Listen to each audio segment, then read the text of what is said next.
Greetings brothers and sisters, Bartek here with a review of the early access version of Alaloth, Champions of the Four Kingdoms.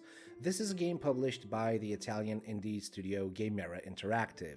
It was released at least 4 years after the initial launch date set for 2018. The game was delayed over and over again, and it wouldn't necessarily be a bad thing if what we got was a complete product, but unfortunately we got a minced meat mess.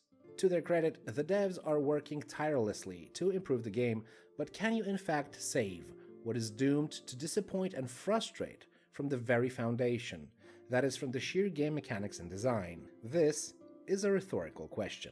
God knows I wanted to love this game. That's why I started a Let's Play series here on the channel. And at first, I was kinda enjoying it in a naive, childlike way, hoping that the game can be improved by patches and hotfixes. It took some time for me to realize that this was in fact not the case. After a long-awaited and well-deserved vacation that forced me to take a break from playing, I came back only to see all the glaring imperfections that made me stop the playthrough series and jump straight into the review. Disappointed and straight up annoyed to a point, I've decided to put my thoughts in writing and share it with you guys. Remember to like, comment, and subscribe to the channel if you like what you see and want more. Also, ding the bell to get notified about new content. A few words about the premise of the game. It takes place in the land of Plowmen, where a war between the gods was waged and the main villain, the titular Alaloth, was victorious. Plowmen fell to ruin, monsters roamed the land, the once peaceful locations are now overrun by the evil god's minions, and everything, bluntly put, has gone to shit. Our job is to journey across the four kingdoms belonging to the elves, dwarves, orcs, and humans, and to collect 4 fragments, which will let us enter the so-called Fifth Kingdom, the Valley of Storms, for a final showdown with the Horned Horror, His Hellish Highness, Alaloth himself. Now, why this alone is a horrible design flaw, I'll explain a bit later on. Also, let me stress that as an old and at the same time old school gamer, I'm used to bugs. I'm not one of those people that review bombs a title just because I encounter some errors in the game code. I am aware that bugs are squished in time, and in this day and age, no studio and publisher is sin-free in this department. That's why despite running into bugs over and over and over again, I pressed on with the Let's Play. But after the above-mentioned break, I started to look at the game in a whole new and sadly unfavorable light. Okay, let's get the good things out of the way first, starting with what always makes an initial impression, which is the graphics. Shortly put, I freaking love them. The hand-drawn isometric locations that vary in mood, tone, atmosphere, and feeling are absolutely stellar. They differ from kingdom to kingdom, reminder of which there are 4 plus the Valley of Storms where the main antagonist Alaloth is imprisoned. During my time with the game, I visited 3 of them. The Dwarven lands remain unexplored for a time when and only if the game mechanics are revamped, which I fear will sadly never come to pass. A small digression here about the construction of the world itself. The land of Plowmen is explored through an overworld map, which is huge and offers a variety of areas which are entered after a very short loading screen. The load times are negligible, but they are there, so if you're expecting a seamless experience, well, you're out of luck. The character models are quite well done and mostly well animated. The occasional hiccup is not something that fans of CRPG-inspired ARPGs will lose sleep over. Because yes, for all intents and purposes, Alaloth is an ARPG that is supposed to, at least according to the devs, draw from all-time favorites such as Baldur's Gate, Icewind Dale, and the like. And to an extent, it does, at least in the visual department. But it fails horribly short in all other aspects. It lacks the narrative depth, the consequences of actions, the immersion, and for me personally, the investment in the world. After more than 20 hours with the game, I could care less about Plowmen, its woes, its NPCs, and the whole "oh my god, we're being oppressed" shenanigans. The audio is passable. The game is not voice acted, and that's okay, not every production has to be. In this case, I believe that the production budget was the biggest constraint in this regard, but again, I can read, so I'm not too fussed about that. The music itself is a mixed bag. Sometimes the ambient tunes are so immersive that they highlight the stark contrast of what the game could have been, and what it ended up being. Sometimes, on the other hand, the melodies are intrusive, repetitive, and downright annoying. The sound effects of combat and spells are rather well done, but they're nothing to write home about. The sound gets a general okay from me. The third, final, and a very big plus for me is the involvement of the devs. They're incredibly active, pumping out updates, reaching out to the community on Steam and on their Discord, and responding to player feedback. Kudos to them, which makes the critique of the game all the more difficult. It's abundantly clear that Alaloth, Champions of the Four Kingdoms, is a passion project, and that Gamera Interactive is pouring their heart, soul, and all available resources to make it work. I am rooting for them, but I remain skeptical because, as mentioned earlier, you basically can't fix something that is built upon a flawed foundation. Sad, but true, at least in my opinion.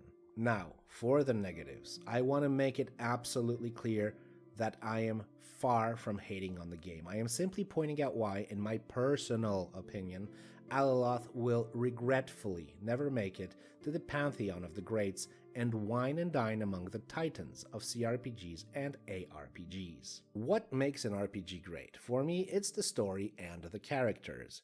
Alaloth's are mediocre at best.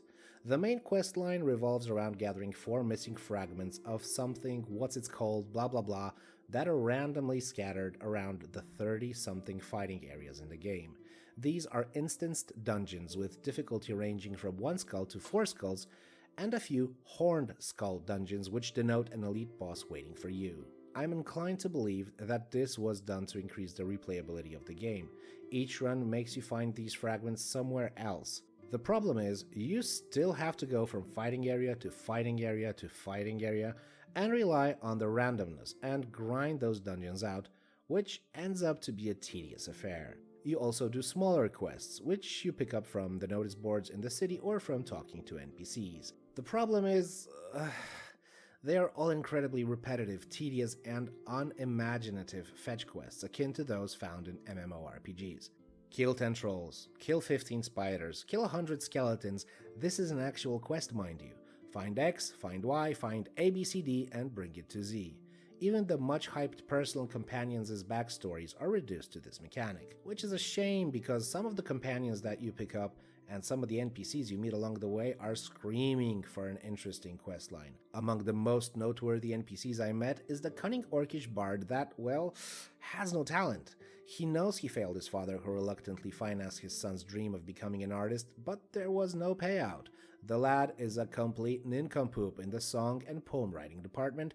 That's why he tasks you with finding and bringing back an enchanted magical doodad that will make a Yaskier or a Volo out of him. But still, it's just a fetch quest, and it screams the name of the game, which is wasted potential. Out of the 3 companions I found, the best one was Eston, called the Prince.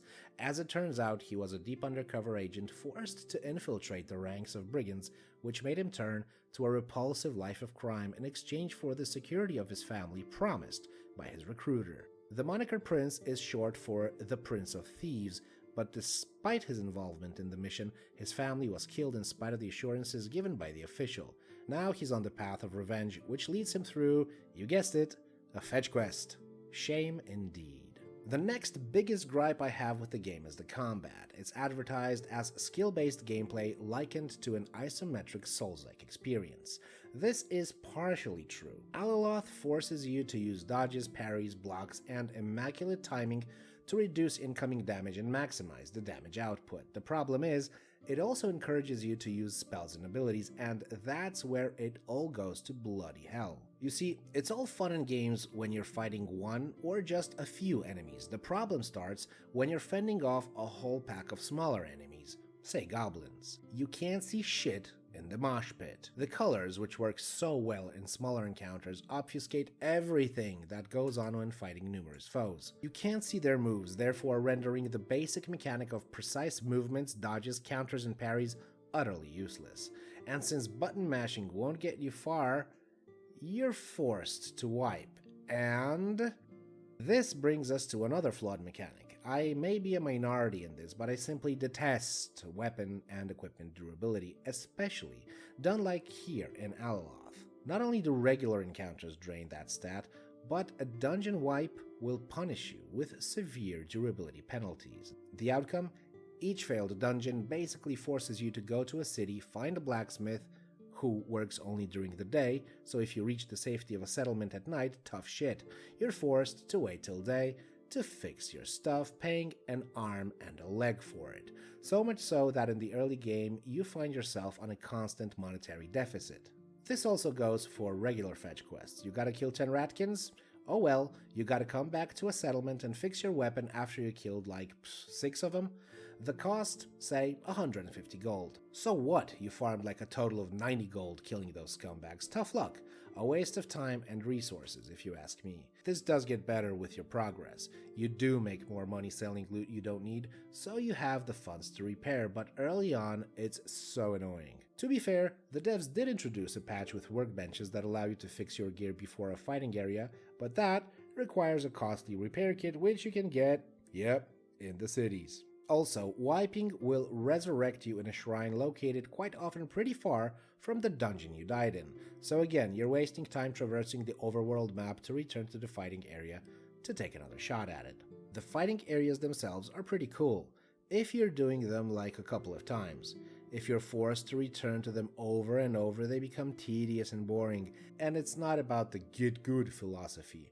I mentioned not being able to see your enemies clearly in larger groups, but there's a more dangerous foe out there: the terrain. Many times I found myself completely stuck in the environment, unable to dodge or run away. The things, such as plants, that make you unable to move and as a consequence die, are not clearly marked. They are just there, but they turn out to be hidden walls, making tactical movement on the battlefield nearly impossible. Oh, one more thing regarding the companions, and this is a tough one. The devs advertised this game as shared/split screen co-op. Problem is, you can only enter multiplayer in fighting areas where you take temporary control of one of the unlocked companions. Forget about building your own character and exploring the vast world. You are limited to a predefined character that you can only control inside a dungeon. When you die, or complete the run, the control over the companion is taken away. From what the devs are saying, at least in the beginning of August 2022, this feature will not change, so that's another wasted opportunity right there.